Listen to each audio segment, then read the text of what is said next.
nation.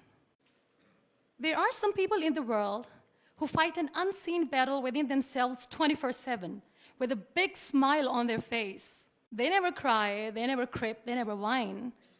I call such people warriors because these people know the art of living life, and they're way better than those people who just exist in the world. 6.5 years back, I met a car accident. I was traveling from Balochistan to my hometown, Rahimia Khan. The driver slept, and the car fell in the ditch. As a result of that incident, I sustained multiple injuries. The list is a bit long, don't get scared. Radius ulna of right arm were fractured. Shoulder bone and collarbone were fractured. Lungs and liver were badly injured. The whole rib cage was fractured.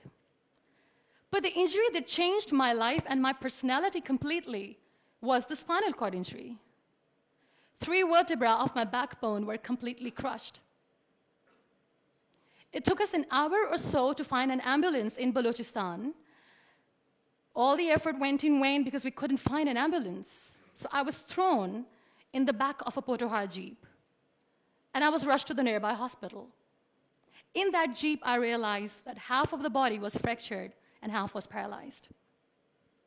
We were rushed to the nearby hospital. There we came to know there was no first aid. I was kicked out. Then I went to another hospital in my hometown where doctors said, "Take her away, we cannot operate her." And I was like, "Why?"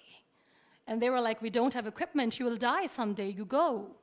I was kicked out again. But I finally ended up in a comparatively better hospital in Karachi. Luckily, I wasn't kicked out. Probably that's why I'm alive. So I stayed in that hospital for 2.5 months. I underwent 3 major, 2 minor surgeries.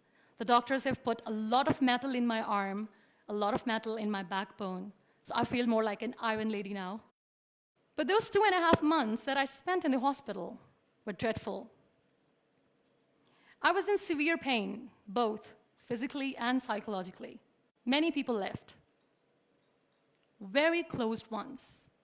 The ones who were supposed to stay with me were the ones who left me when I needed them the most. I was devastated. Life was completely pointless, aimless, colorless. I was tired of wearing the white scrubs, looking at the white walls, doing nothing, sitting idle. I really didn't want to live. But then I realized that instead of crying for the people who were not meant to be with me, and for the legs which I have lost, I have people around me who want to see me alive.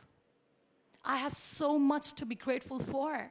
So let's stop cribbing, stop whining, because it's pointless. The best decision that I took in my entire life was the painting that I made in the hospital with a deformed hand. That's how I added colors in my colorless life. That's how this adversity helped me in exploring an artist in me.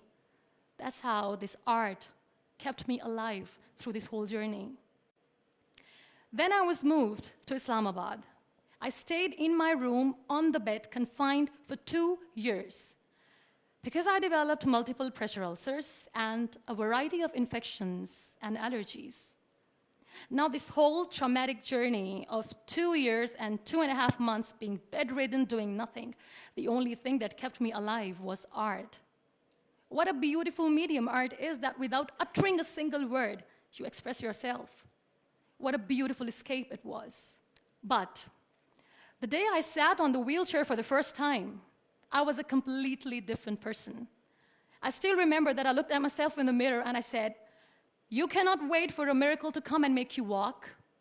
You cannot wait for the stem cell treatment because it's very expensive. You cannot wait and sit in the corner of the room crying and begging for mercy because people don't have time." So the only thing that I could do was to accept myself the way I was. The sooner, the better. That's what I did. I really wanted to make myself financially strong. Let's become professional. I started to find some jobs. A very good friend of mine, Fine Day, updated a status on Facebook saying, "We want content writers." And like a cribber, I commented, "I wish I could." I was called for that interview, and I was hired as one of the content writers for Pakistan's first official websites, heartofasia.pk. Salman Taseer Late was the CEO. That's how I started my professional career. So I was becoming financially strong, stable, content writing was good. I was constantly exhibiting my work in different galleries. I was flourishing as an artist.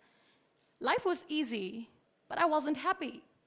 I was not contented because I was constantly aiming high. I was thinking big. I didn't know how I'm going to do, but I knew that I wanted to do something big for people, for the country.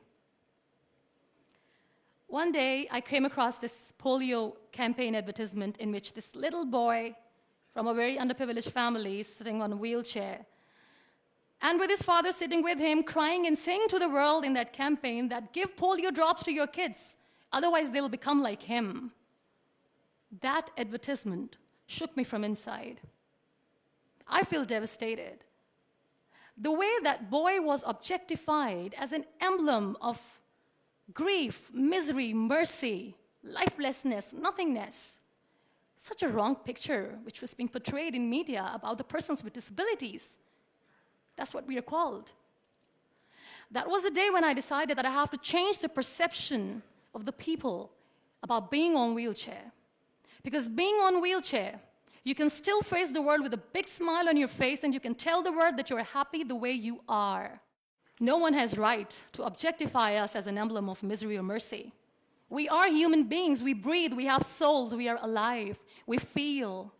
We don't need your sympathies, we don't need your empathies. Let us live. No one has right to diss our abilities. We are capable enough to breathe and to live each and every moment of our lives. I recently did a modeling campaign for Toni & Guy, and that makes me Pakistan's first wheelchair-bound model. I'm brand ambassador of the Body Shop Pakistan, and I'm one of the very lucky Pond's Miracle women. It's always good to know that there are very few wheelchair-bound artists in the world, and I'm proud to be one, being a Pakistani, trying to preserve the ethnic jewels of the country in the paintings adorned by very graceful, strong, and powerful Pakistani women, which I paint. Very soon, I'm going to be Pakistan's first wheelchair-bound TV host. And I'm blessed to have a beautiful 3-year-old son, which, he was here, but he was so cranky. Now, you all must be thinking that why I'm using the word wheelchair over and over again in my talk. This is the very perspective I'm talking about.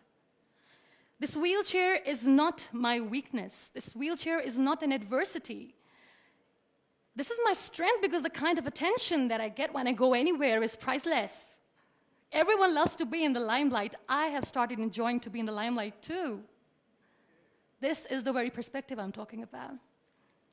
This wheelchair has given me an opportunity to explore what I had in me and I never knew it. I feel really sorry for some people who play this blame game. They say they feel caged.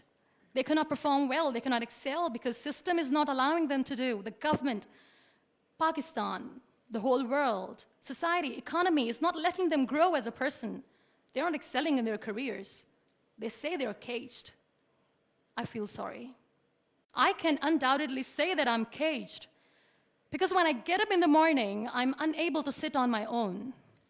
I'm unable to shift from the bed to the wheelchair, from the wheelchair to the car, from the car to the wheelchair.